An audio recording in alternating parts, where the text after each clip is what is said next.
Welcome to classmate learning together. আজকে GK MCQ প্র্যাকটিসের part 2 করতে চলেছি। আর এই পার্টেও ঠিক আগের পার্টের মতোই মোট 30টি ইম্পর্টেন্ট এমসিকিউ আমরা সলভ করব। আর এই এমসিকিউগুলো তোমাদের যে কোনো কম্পিটিটিভ এক্সামিনেশনের জন্য খুবই হেল্পফুল হবে। তো চলো শুরু করা যাক। কোয়েশ্চেন নাম্বার 31, নিম্নলিখিত কোন ব্যক্তি ভারতের লৌহ মানব নামে পরিচিত? লালা লাজপত রায়, বল্লভভাই প্যাটেল, বিপিনচন্দ্র পাল নাকি চিত্তরঞ্জন দাস? তো প্রশ্নটির সঠিক উত্তর হচ্ছে আমাদের অপশন বি, বল্লভভাই প্যাটেল। এবার কোয়েশ্চেন নাম্বার 32, পশ্চিমবঙ্গের কোন মহিলা প্রথম জ্ঞানপীঠ পুরস্কারে পুরস্কৃত হন? আশাপূর্ণা দেবী, মৈত্রেয়ী দেবী, পদ্মজা নাইডু নাকি চন্দ্রমুখী বসু? তো এই প্রশ্নটির সঠিক উত্তর হচ্ছে অপশন এ, আশাপূর্ণা দেবী। এবার কোয়েশ্চেন নাম্বার 33, রুবেল নিম্নলিখিত কোন দেশের মুদ্রা? চীন, কলম্বিয়া, রাশিয়া নাকি ইউক্রেন? তো রুবেল রাশিয়ার মুদ্রা। ঠিক আছে, তাহলে সঠিক উত্তর হচ্ছে আমাদের অপশন সি। চলে আসবো পরবর্তী কোয়েশ্চেনে। কোয়েশ্চেন নাম্বার 34, ওপেকের সদর দপ্তর কোথায় অবস্থিত? প্যারিস, অস্ট্রিয়া, সুইজারল্যান্ড নাকি জাপান? তো ওপেকের সদর দপ্তর কিন্তু অস্ট্রিয়াতে অবস্থিত। তাহলে option B is the right answer of the question. এবার কোয়েশ্চেন নাম্বার 35, নিম্নলিখিত কোন দেশটি সার্কের সদস্য নয়? বাংলাদেশ, মালদ্বীপ, নেপাল নাকি মায়ানমার? তো বাংলাদেশ, মালদ্বীপ, নেপাল এই তিনটে দেশই কিন্তু সার্কের সদস্য। তাহলে অপশন ডি, মায়ানমার, এটাই কিন্তু সার্কের সদস্য নয়। কোয়েশ্চেন নাম্বার 36, ভারতের উষ্ণতম স্থান কোন রাজ্যে অবস্থিত? উত্তরপ্রদেশ, রাজস্থান, মধ্যপ্রদেশ নাকি কেরল? তো ভারতের উষ্ণতম স্থান রাজস্থান রাজ্যে অবস্থিত। Option B is the right answer. Question number 37, আন্তর্জাতিক সাক্ষরতা দিবস পালন করা হয় 7ই মার্চ, 8ই মার্চ, 9ই মার্চ নাকি 10ই মার্চ? তো আন্তর্জাতিক সাক্ষরতা দিবস পালন করা হয় 8ই মার্চ তারিখে। তাহলে সঠিক উত্তর অপশন বি। এবার কোয়েশ্চেন নাম্বার 38, ভারতের সংবিধান প্রথম সংশোধিত হয় কত সালে? 1953 সালে, 1952 সালে, 1951 সালে নাকি 1950 সালে? তো ভারতের সংবিধান প্রথম সংশোধিত হয়েছিল 1951 সালে। তাহলে option C is the right answer.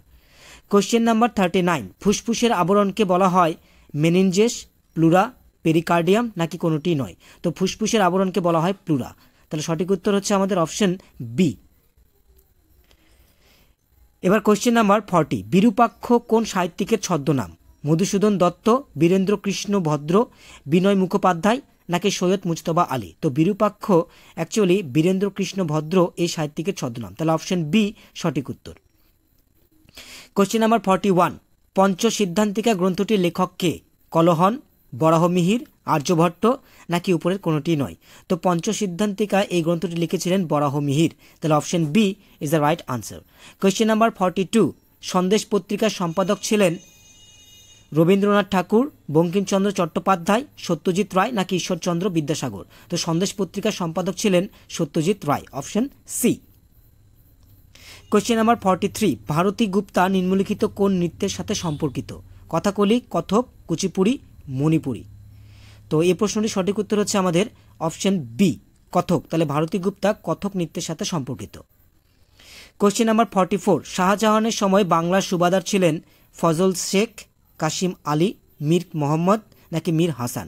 তো শাহজাহানের সময় বাংলার সুবাদার ছিলেন কাসিম আলী। Option B. এবার কোয়েশ্চেন নাম্বার 45, পরিবেশের বায়োটিক কম্পোনেন্ট হলো ওজোন ও আর্গন, জল ও বায়ু, আলোক ও তাপ নাকি উদ্ভিদ ও প্রাণী? তো পরিবেশের বায়োটিক কম্পোনেন্ট হলো অপশন ডি, উদ্ভিদ ও প্রাণী। এবার কোয়েশ্চেন নাম্বার 46, একটি প্রবহমান সম্পদের উদাহরণ হলো কয়লা, খনিজ তেল, জল নাকি তামা? তো একটি প্রবহমান সম্পদের উদাহরণ হচ্ছে অপশন সি, জল। ঠিক আছে, চলে আসবো পরবর্তী কোয়েশ্চেনে। কোয়েশ্চেন নাম্বার 43, রাজ্যের শাসন সংক্রান্ত যাবতীয় ক্ষমতা তত্ত্বগতভাবে ন্যস্ত থাকে কার ওপর, কার হাতে?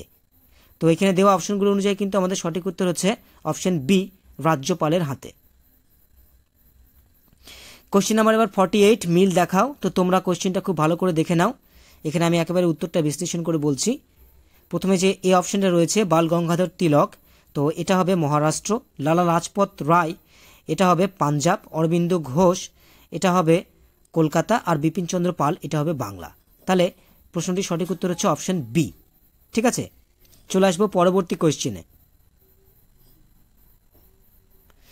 কোয়েশ্চেন নাম্বার 49, হরিপ্রসাদ চৌরাশিয়া নিম্নলিখিত কোন বাদ্যযন্ত্রের সাথে সম্পর্কিত? খুবই সহজ একটা প্রশ্ন।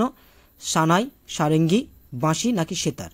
তো প্রশ্নটির সঠিক উত্তর হচ্ছে আমাদের অপশন সি, বাঁশি। কোশ্চেন নাম্বার 50, খানুয়ার যুদ্ধ সংঘটিত হয়েছিল 1524 খ্রিস্টাব্দে, 1525 খ্রিস্টাব্দে, 1526 খ্রিস্টাব্দে নাকি 1527 খ্রিস্টাব্দে? তো খানুয়ার যুদ্ধ অ্যাকচুয়ালি পানিপথের প্রথম যুদ্ধের পরের সাল অর্থাৎ 1527 খ্রিস্টাব্দে সংঘটিত হয়েছিল।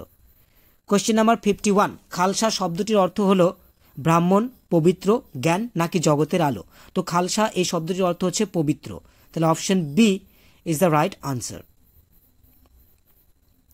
এবার কোশ্চেন নাম্বার 52, পল্লব বংশের প্রতিষ্ঠাতা হলেন শিবস্কন্দ বর্মন, অপরাজিত বর্মন, নরসিংহ বর্মন নাকি কালাশোক? তো পল্লব বংশের প্রতিষ্ঠাতা হলেন আমাদের অপশন এ, শিবস্কন্দ বর্মন। চলে আসছি পরবর্তী কোশ্চেনে। কোশ্চেন নাম্বার 53, এভারেস্ট জয়ী প্রথম বাঙালি মহিলা হলেন অরুণিমা সিনহা, প্রেমলতা আগরওয়াল, বাচেন্দ্রী পাল নাকি শিপ্রা মজুমদার? তো এভারেস্ট জয়ী প্রথম বাঙালি মহিলা হলেন Shipra Majumdar, option D. Question number 54, 37তম প্যারালেল যে দুটি দেশের মধ্যে অবস্থিত? ঠিক আছে, 37তম প্যারালেল। তো 37তম প্যারালেল কিন্তু ভারত ও মায়ানমারের মধ্যে অবস্থিত। তাহলে সঠিক উত্তর হচ্ছে আমাদের অপশন সি। কোশ্চেন নাম্বার 55, পূর্ব ভারতের ভেনিস বলা হয় কোন শহরকে? জয়পুর, উদয়পুর, যোধপুর নাকি মণিপুর? তো পূর্ব ভারতের ভেনিস বলা হয় উদয়পুর শহরকে। তাহলে option B is the right answer. আর এই উদয়পুর রাজস্থান রাজ্যে অবস্থিত। এবার কোশ্চেন নাম্বার 56, ফসজিন নিম্নোক্ত কোনটির একটি সাধারণ নাম? ঠিক আছে, তো এই প্রশ্নটির সঠিক উত্তর হচ্ছে আমাদের অপশন ডি, কার্বনাইল ক্লোরাইড। ঠিক আছে, চলে আসবো পরবর্তী কোশ্চেনে। কোশ্চেন নাম্বার 57, তেজস্ক্রিয়তার একক হলো প্লাঙ্ক, আইনস্টাইন, কুরি নাকি উপরের কোনোটি নয়? তো তেজস্ক্রিয়তার একক হচ্ছে অপশন সি, কুরি। কোশ্চেন নাম্বার 58, এইডস হলো ভাইরাস ঘটিত রোগ, ছত্রাক ঘটিত রোগ, ব্যাকটেরিয়া ঘটিত রোগ নাকি জিন ঘটিত রোগ? তো এইডস হচ্ছে ভাইরাস ঘটিত রোগ। তাহলে option A is the right answer. ঠিক আছে, চলে আসছি পরবর্তী কোশ্চেনে। কোশ্চেন নাম্বার 59, কোন ভিটামিনের অভাবে স্কারভি রোগ হয়? ভিটামিন এ, ভিটামিন বি12, ভিটামিন সি নাকি ভিটামিন ডি? তো স্কারভি রোগ হয় অ্যাকচুয়ালি ভিটামিন সি এর অভাবে। তাহলে option C is the right answer. আজকের শেষ কোশ্চেন, কোশ্চেন নাম্বার 60, নিম্নোক্ত কোনটি একটি পরিমাপক যন্ত্র নয়? ব্যারোমিটার, থার্মোমিটার, পিকোমিটার নাকি হাইগ্রোমিটার? তো সঠিক উত্তর হচ্ছে আমাদের অপশন সি, পিকোমিটার। ঠিক আছে, এটি কিন্তু কোনো পরিমাপক যন্ত্র নয়। তো এর সাথে সাথে কিন্তু আমাদের ভিডিওটি শেষ হলো। ভিডিওটি ভালো লাগলে অবশ্যই লাইক করো, কমেন্ট করো, শেয়ার করো। আর এরকমই ভিডিও পাওয়ার জন্য তোমরা চ্যানেলটি অবশ্যই সাবস্ক্রাইব করো। And thanks for watching this video.